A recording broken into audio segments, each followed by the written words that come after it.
قل أئنكم لتكفرون بالذي خلق الأرض في يومين وتجعلون له أندادا ذلك رب العالمين۔ اے نبی ان سے کہو، کیا تم اس خدا سے کفر کرتے ہو اور دوسروں کو اس کا ہمسر ٹھہراتے ہو جس نے زمین کو 2 دنوں میں بنا دیا؟ وہی تو سارے جہان والوں کا رب ہے۔ وَجَعَلَ فِيهَا رَوَاسِيَ مِن فَوْقِهَا وَبَارَكَ فِيهَا وَقَدَّرَ فِيهَا أَقْوَاتَهَا فِي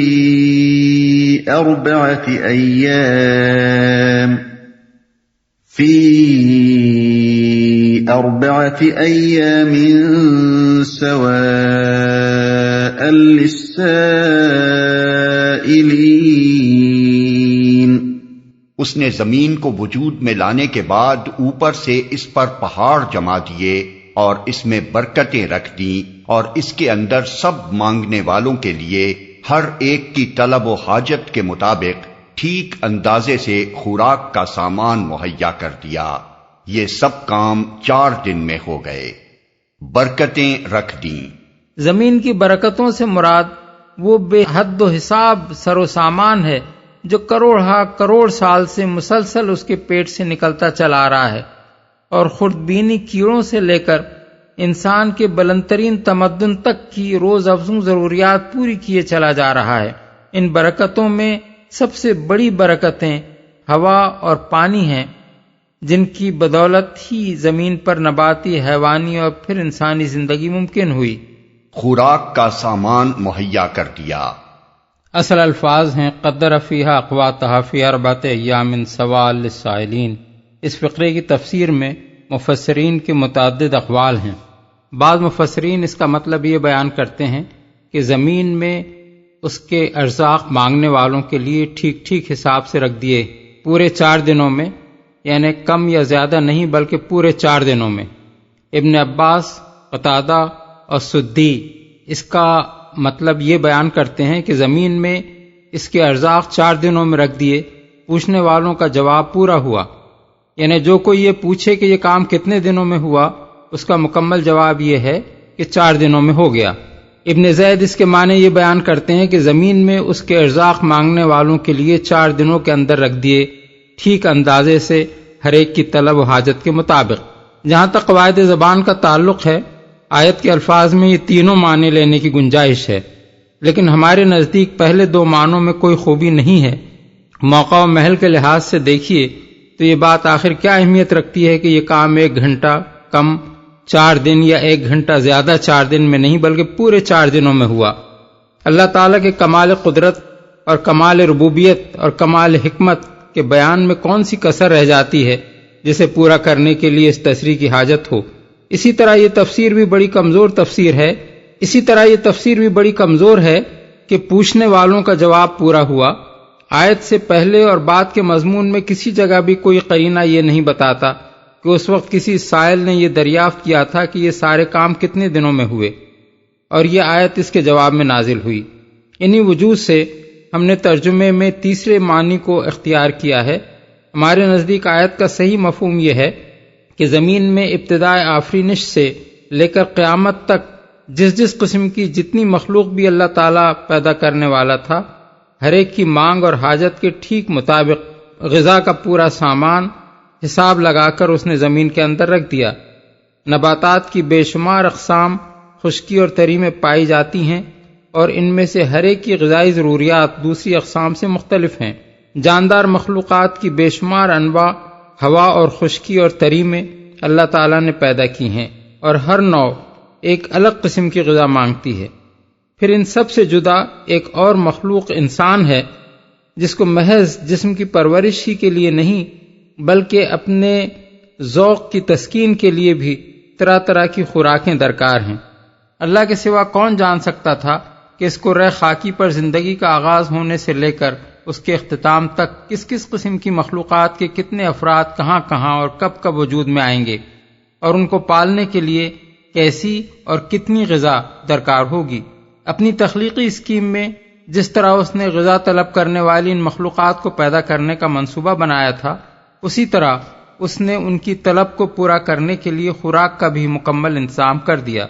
موجودہ زمانے میں جن لوگوں نے مارکسی تصور اشتراکیت کا اسلامی ایڈیشن قرآنی نظام ربوبیت کے نام سے نکالا ہے، وہ سواء للسائلین کا ترجمہ سب مانگنے والوں کے لیے برابر کرتے ہیں، اور اس پر استدلال کی عمارت یوں اٹھاتے ہیں کہ اللہ نے زمین میں سب لوگوں کے لیے برابر خوراک رکھی ہے، لہذا آیت کے منشا کو پورا کرنے کے لیے ریاست کا ایک ایسا نظام درکار ہے جو سب کو غذا کا مساوی راشن دے، کیونکہ انفرادی ملکیت کے نظام میں وہ مساوات قائم نہیں ہو سکتی جس کا یہ قرآنی قانون تقاضا کر رہا ہے۔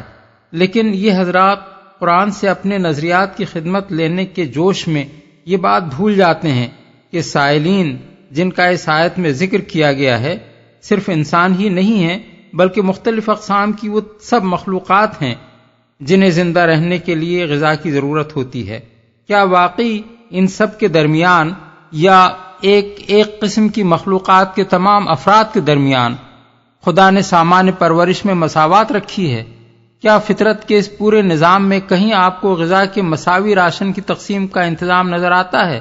اگر واقعہ یہ نہیں ہے تو اس کے معنی یہ ہیں کہ نباتات اور حیوانات کی دنیا میں جہاں انسانی ریاست نہیں بلکہ اللہ تعالیٰ کی ریاست براہ راست تقسیم رزق کا انتظام کر رہی ہے، اللہ میاں خود اپنے اس قرآنی قانون کی خلاف ورزی بلکہ معاذ اللہ بے انصافی فرما رہے ہیں۔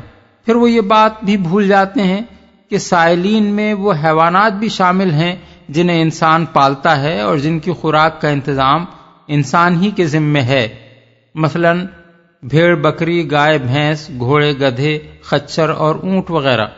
اگر قرآنی قانون یہی ہے کہ سب سائلین کو برابر خوراک دی جائے اور اسی قانون کو نافذ کرنے کے لیے نظام ربوبیت چلانے والی ایک ریاست مطلوب ہے، تو کیا وہ ریاست انسان اور ان حیوانات کے درمیان بھی معاشی مساوات قائم کرے گی؟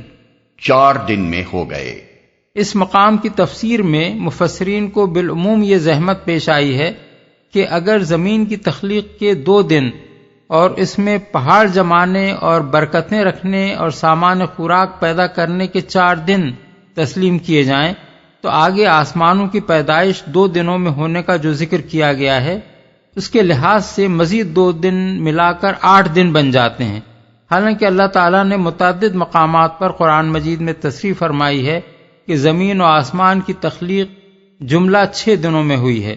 مثال کے طور پر ملاحظہ ہو تفہیم القرآن جلد 2 صفحہ 36، 261، 324، جلد 2 صفحہ 460۔ اسی بنا پر قریب تمام مفسرین یہ کہتے ہیں کہ یہ 4 دن زمین کی تخلیق کے 2 دن سمیت ہیں، یعنی 2 دن تخلیق زمین کے اور 2 دن زمین کے اندر ان باقی چیزوں کی پیدائش کے جن کا اوپر ذکر کیا گیا ہے۔ اس طرح جملہ 4 دنوں میں زمین اپنے سر و سامان سمیت مکمل ہو گئی۔ لیکن یہ بات قرآن مجید کے ظاہر الفاظ کے بھی خلاف ہے، اور در حقیقت وہ زحمت بھی محض خیالی زحمت ہے جس سے بچنے کے لیے اس تعویل کی ضرورت محسوس کی گئی ہے۔ زمین کی تخلیق کے 2 دن دراصل ان 2 دنوں سے الگ نہیں ہیں جن میں بحیثیت مجموعی پوری کائنات بنی ہے۔ آگے کی آیات پر غور کیجئے، ان میں زمین اور آسمان دونوں کی تخلیق کا یکجا ذکر کیا گیا ہے، اور پھر یہ بتایا گیا ہے کہ اللہ نے 2 دنوں میں 7 آسمان بنا دیے۔ ان 7 آسمانوں سے پوری کائنات مراد ہے، جس کا ایک جز ہماری یہ زمین بھی ہے۔ پھر جب کائنات کے دوسرے بے شمار تاروں اور سیاروں کی طرح یہ زمین بھی ان 2 دنوں کے اندر مجرد ایک کرے کی شکل اختیار کر چکی تو اللہ تعالیٰ نے اس کو ذی حیات مخلوقات کے لیے تیار کرنا شروع کیا، اور 4 دنوں کے اندر اس میں وہ سب کچھ سر و سامان پیدا کر دیا جس کا اوپر کی آیت میں ذکر کیا گیا ہے۔ دوسرے تاروں اور سیاروں میں ان 4 دنوں کے اندر کیا کچھ ترقیاتی کام کیے گئے ان کا ذکر اللہ تعالیٰ نے نہیں فرمایا ہے، کیونکہ نزول قرآن کے دور کا انسان تو درکنار اس زمانے کا آدمی بھی ان معلومات کو ہضم کرنے کی استعداد نہیں رکھتا۔ ثم استوى إلى السماء السَّمَاءِ وَهِيَ دُخَانٌ فَقَالَ لَهَا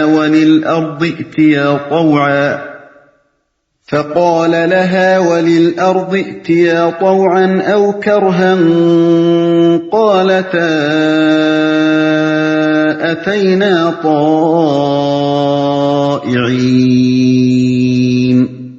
پھر وہ آسمان کی طرف متوجہ ہوا جو اس وقت محض دھواں تھا۔ اس نے آسمان اور زمین سے کہا وجود میں آ جاؤ خواہ تم چاہو یا نہ چاہو۔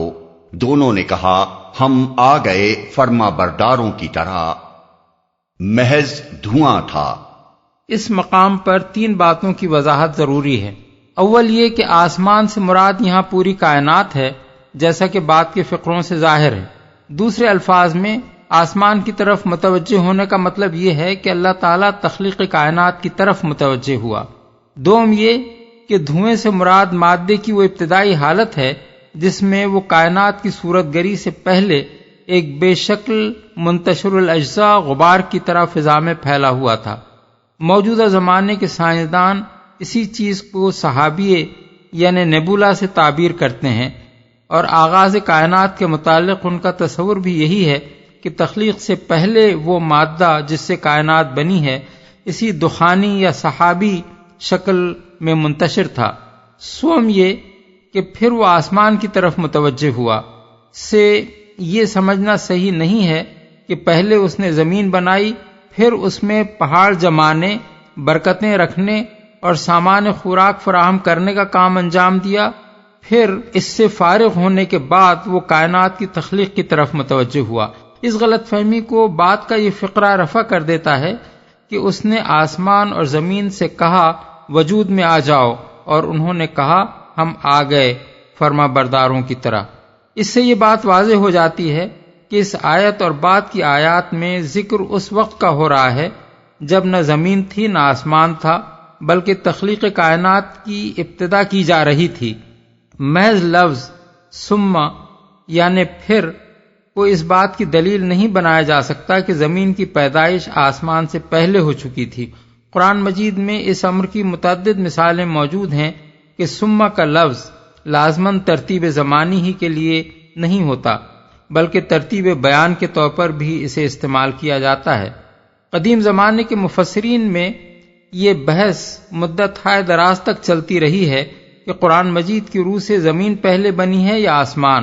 ایک گروہ اس آیت اور سورہ بقرہ کی آیت 29 سے یہ استدلال کرتا ہے کہ زمین پہلے بنی ہے، دوسرا گروہ سورہ نازعات کی آیات 27 تا 33 سے دلیل لاتا ہے کہ آسمان پہلے بنا ہے، کیونکہ وہاں اس امر کی تصریح ہے کہ زمین کی تخلیق آسمان کے بعد ہوئی ہے۔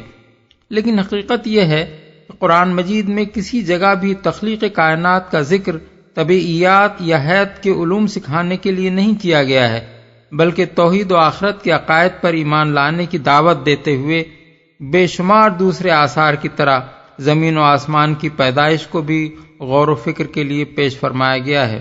اس غرض کے لیے یہ بات سرے سے غیر ضروری تھی کہ تخلیق آسمان و زمین کی زمانی ترتیب بیان کی جاتی اور بتایا جاتا کہ زمین پہلے بنی ہے یا آسمان، دونوں میں سے خواہ یہ پہلے بنی ہو یا وہ، بہرحال دونوں ہی اللہ تعالیٰ کے الہ واحد ہونے پر گواہ ہیں، اور اس امر پہ شاہد ہیں کہ ان کے پیدا کرنے والے نے یہ سارا کارخانہ کسی کھلنڈرے کے کھلونے کے طور پر نہیں بنایا ہے۔ اسی لیے قرآن کسی جگہ زمین کی پیدائش کا ذکر پہلے کرتا ہے اور کسی جگہ آسمان کی پیدائش کا۔ جہاں انسان کو خدا کی نعمتوں کا احساس دلانا مقصود ہوتا ہے، وہاں بالعموم وہ زمین کا ذکر پہلے کرتا ہے، کیونکہ وہ انسان سے قریب تر ہے، اور جہاں خدا کی عظمت اور اس کے کمال قدرت کا تصور دلانا مقصود ہوتا ہے، وہاں بالعموم وہ آسمانوں کا ذکر پہلے کرتا ہے، کیونکہ چرخ گردوں کا منظر ہمیشہ سے انسان کے دل پر ہیبت طاری کرتا رہا ہے۔ فرما برداروں کی طرح۔ ان الفاظ میں اللہ تعالیٰ نے اپنے طریق تخلیق کی کیفیت ایسے انداز سے بیان فرمائی ہے جس سے خدائی تخلیق اور انسانی صنائی کا فرق بالکل واضح ہو جاتا ہے۔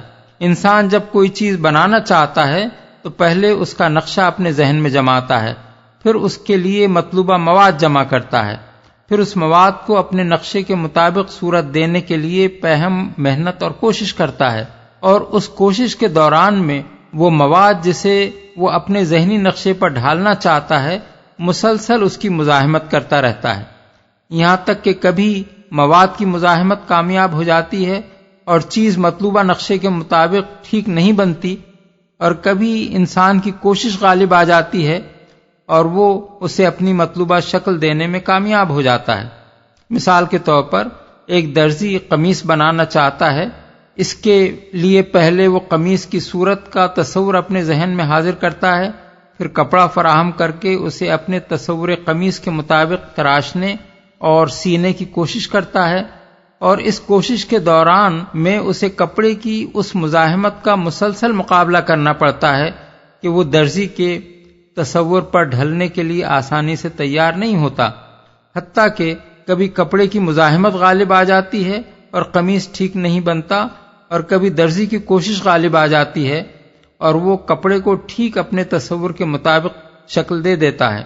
اب اللہ تعالیٰ کا طرز تخلیق دیکھیے، کائنات کا مادہ دھوئیں کی شکل میں پھیلا ہوا تھا، اللہ نے چاہا کہ اسے وہ شکل دے جو اب کائنات کی ہے، اس غرض کے لیے اسے کسی انسان کاریگر کی طرح بیٹھ کر زمین اور چاند اور سورج اور دوسرے تارے اور سیارے گھڑنے نہیں پڑے، بلکہ اس نے کائنات کے اس نقشے کو جو اس کے ذہن میں تھا بس یہ حکم دے دیا کہ وہ وجود میں آ جائے، یعنی دھوئیں کی طرح پھیلا ہوا مواد ان کہکشانوں اور تاروں اور سیاروں کی شکل میں ڈھل جائے جنہیں وہ پیدا کرنا چاہتا تھا۔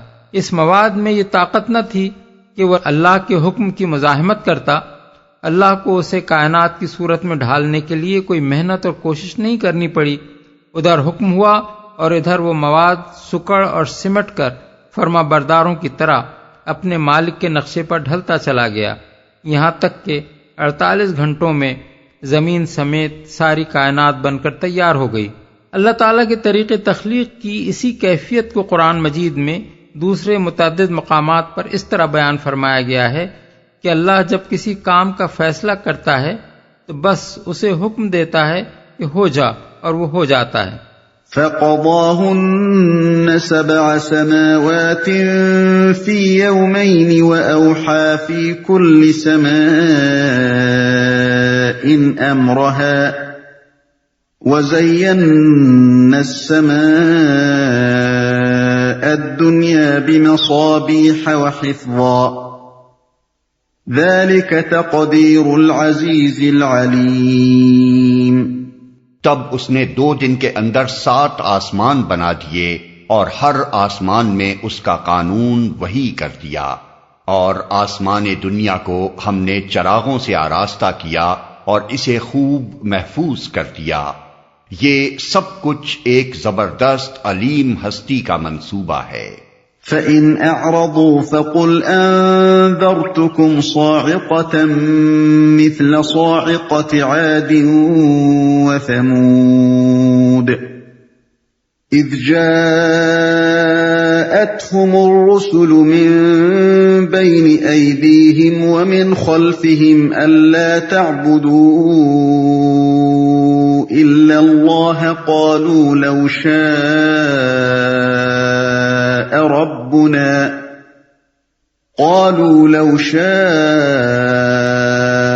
رَبُّنَا لَأَنزَلَ مَلَائِكَةً فَإِنَّا بِمَا أُرْسِلْتُم بِهِ كَافِرُونَ۔ اب اگر یہ لوگ منہ موڑتے ہیں تو ان سے کہہ دو کہ میں تم کو اسی طرح کے ایک اچانک ٹوٹ پڑنے والے عذاب سے ڈراتا ہوں جیسا عاد اور سمود پر نازل ہوا تھا، جب خدا کے رسول ان کے پاس آگے اور پیچھے ہر طرف سے آئے اور انہیں سمجھایا کہ اللہ کے سوا کسی کی بندگی نہ کرو، تو انہوں نے کہا ہمارا رب چاہتا تو فرشتے بھیجتا، لہذا ہم اس بات کو نہیں مانتے جس کے لیے تم بھیجے گئے ہو۔ منہ موڑتے ہیں یعنی اس بات کو نہیں مانتے کہ خدا اور معبود بس وہی ایک ہے جس نے یہ زمین اور ساری کائنات بنائی ہے، اور اپنی اس جہالت پر اصرار ہی کیے چلے جاتے ہیں کہ اس خدا کے ساتھ دوسروں کو بھی جو حقیقت میں اس کے مخلوق و مملوک ہیں معبود بنائیں گے، اور اس کی ذات و صفات اور حقوق و اختیارات میں انہیں اس کا شریک ٹھہرائیں گے۔ ہر طرف سے آئے۔ اس فقرے کے کئی مطلب ہو سکتے ہیں۔ ایک یہ کہ ان کے پاس رسول کے بعد رسول آتے رہے، دوسرے یہ کہ رسولوں نے ہر پہلو سے انہیں سمجھانے کی کوشش کی اور ان کو راہ راست پر لانے کے لیے کوئی تدبیر اختیار کرنے میں کسر نہ اٹھا رکھی۔ تیسرے یہ کہ ان کے پاس ان کے اپنے ملک میں بھی رسول آئے اور گرد و پیش کے ملکوں میں بھی آتے رہے، جس کے لیے تم بھیجے گئے ہو۔ یعنی اگر اللہ کو ہمارا یہ مذہب پسند نہ ہوتا اور وہ اس سے باز رکھنے کے لیے ہمارے پاس کوئی رسول بھیجنا چاہتا تو فرشتوں کو بھیجتا۔ تم چونکہ فرشتے نہیں ہو بلکہ ہم جیسے انسان ہی ہو، اس لیے ہم یہ نہیں مانتے کہ تم کو خدا نے بھیجا ہے، اور اس غرض کے لیے بھیجا ہے کہ ہم اپنا مذہب چھوڑ کر وہ دین اختیار کر لیں جسے تم پیش کر رہے ہو۔ کفار کا یہ کہنا کہ جس چیز کے لیے تم بھیجے گئے ہو اسے ہم نہیں مانتے محض طنز کے طور پر تھا۔ اس کا یہ مطلب نہیں ہے کہ وہ ان کو خدا کا بھیجا ہوا مانتے تھے اور پھر ان کی بات ماننے سے انکار کرتے تھے، بلکہ یہ اسی طرح کا طنزیہ انداز بیان ہے جیسے فرعون نے حضرت موسیٰ کے متعلق اپنے درباریوں سے کہا تھا، ان رسولکم الذی ارسل الیکم لمجنون۔ الشعراء آیت 27۔ یعنی یہ رسول صاحب جو تمہارے پاس بھیجے گئے ہیں بالکل ہی پاگل معلوم ہوتے ہیں۔ فَأَمَّا عَادٌ فَاسْتَكْبَرُوا فِي الْأَرْضِ بِغَيْرِ الْحَقِّ وَقَالُوا مَنْ أَشَدُّ مِنَّا قُوَّةً أَوَلَمْ يَرَوْا أَنَّ اللَّهَ الَّذِي خَلَقَهُمْ هُوَ أَشَدُّ مِنْهُمْ قُوَّةً وَكَانُوا بِآيَاتِنَا يَجْحَدُونَ۔ عاد کا حال یہ تھا کہ وہ زمین میں کسی حق کے بغیر بڑے بن بیٹھے اور کہنے لگے، کون ہے ہم سے زیادہ زور آور؟ ان کو یہ نہ سوجا کہ جس خدا نے ان کو پیدا کیا ہے وہ ان سے زیادہ زور آور ہے۔ وہ ہماری آیات کا انکار ہی کرتے رہے۔ فَأَرْسَلْنَا عَلَيْهِمْ رِيحًا صَرْصَرًا فِي أَيَّامٍ نَحِسَاتٍ لِنُذِيقَهُمْ عَذَابَ الْخِزْيِ فِي الْحَيَاةِ الدُّنْيَا وَلَعَذَابُ الْآخِرَةِ أَخْزَىٰ وَهُمْ لَا يُنصَرُونَ۔ آخر کار ہم نے چند منحوس دنوں میں سخت طوفانی ہوا ان پر بھیج دی تاکہ انہیں دنیا ہی کی زندگی میں ذلت و رسوائی کے عذاب کا مزہ چکھا دیں، اور آخرت کا عذاب تو اس سے بھی زیادہ رسوا کن ہے، وہاں کوئی ان کی مدد کرنے والا نہ ہوگا۔ طوفانی ہوا ان پر بھیج دی۔ منحوس دنوں کا مطلب یہ نہیں ہے کہ وہ دن بجائے خود منحوس تھے، اور عذاب اس لیے آیا کہ یہ منحوس دن قوم عاد پر آ گئے تھے۔ یہ مطلب اگر ہوتا اور بجائے خود ان دنوں ہی میں کوئی نحوست ہوتی تو عذاب دور و نزدیک کی ساری ہی قوموں پر آ جاتا۔ اس لیے صحیح مطلب یہ ہے کہ ان ایام میں چونکہ اس قوم پر خدا کا عذاب نازل ہوا، اس بنا پر وہ دن قوم عاد کے لیے منحوس تھے۔ اس آیت سے دنوں کے صاد و نحس پر استدلال کرنا درست نہیں ہے۔ طوفانی ہوا کے لیے ریح سرسر کے الفاظ استعمال کیے گئے ہیں۔ اس کے معنی میں اہل لغت کے درمیان اختلاف ہے۔ بعض کہتے ہیں کہ اس سے مراد سخت لو ہے، بعض کہتے ہیں کہ اس سے مراد سخت ٹھنڈی ہوا ہے، اور بعض کہتے ہیں کہ اس سے مراد ایسی ہوا ہے جس کے چلنے سے سخت شور برپا ہوتا ہو۔ بہرحال اس معنی پر سب کا اتفاق ہے کہ یہ لفظ بہت تیز طوفانی ہوا کے لیے استعمال ہوتا ہے۔ قرآن مجید میں دوسرے مقامات پر اس عذاب کی جو تفصیل آئی ہے وہ یہ ہے کہ یہ ہوا مسلسل 7 رات اور 8 دن تک چلتی رہی۔ اس کے زور سے لوگ اس طرح گر گر کر مر گئے اور مرمر کر گر پڑے جیسے کھجور کے کھوکھلے تنے گرے پڑے ہوں۔ الحاقہ آیت 7۔ جس چیز پر سے بھی یہ ہوا گزر گئی اس کو بوسیدہ کر کے رکھ دیا۔ الزاریات آیت 42۔ جس وقت یہ ہوا آ رہی تھی اس وقت عاد کے لوگ خوشیاں منا رہے تھے کہ خوب گھٹا گھر کر آئی ہے، بارش ہوگی اور سوکھے دھانوں میں پانی پڑ جائے گا، مگر وہ آئی تو اس طرح آئی کہ اس نے ان کے پورے علاقے کو تباہ کر کے رکھ دیا۔ الاحقاف آیات 24-25۔ عذاب کا مزہ چکھا دیں۔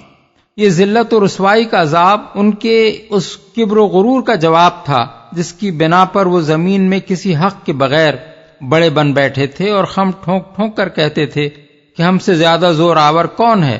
اللہ نے ان کو اس طرح ذلیل کیا کہ ان کی آبادی کے بڑے حصے کو ہلاک کر دیا، ان کے تمدن کو ملیا میٹ کر کے رکھ دیا، اور ان کا قلیل حصہ جو باقی رہ گیا وہ دنیا کی انہی قوموں کے آگے ذلیل و خوار ہوا جن پر کبھی یہ لوگ اپنا زور جتاتے تھے۔ وَأَمَّا ثَمُودُ فَهَدَيْنَاهُمْ فَاسْتَحَبُّوا الْعَمَى عَلَى الْهُدَى فَأَخَذَتْهُمْ صَاعِقَةُ الْعَذَابِ الْهُونِ بِمَا كَانُوا يَكْسِبُونَ وَنَجَّيْنَا الَّذِينَ آمَنُوا وَكَانُوا يَتَّقُونَ۔ رہے سمود تو ان کے سامنے ہم نے راہ راست پیش کی، مگر انہوں نے راستہ دیکھنے کے بجائے اندھا بنا رہنا پسند کیا۔ آخر ان کے کرتوتوں کی بدولت ذلت کا عذاب ان پر ٹوٹ پڑا، اور ہم نے ان لوگوں کو بچا لیا جو ایمان لائے تھے اور گمراہی اور بدعملی سے پرہیز کرتے تھے۔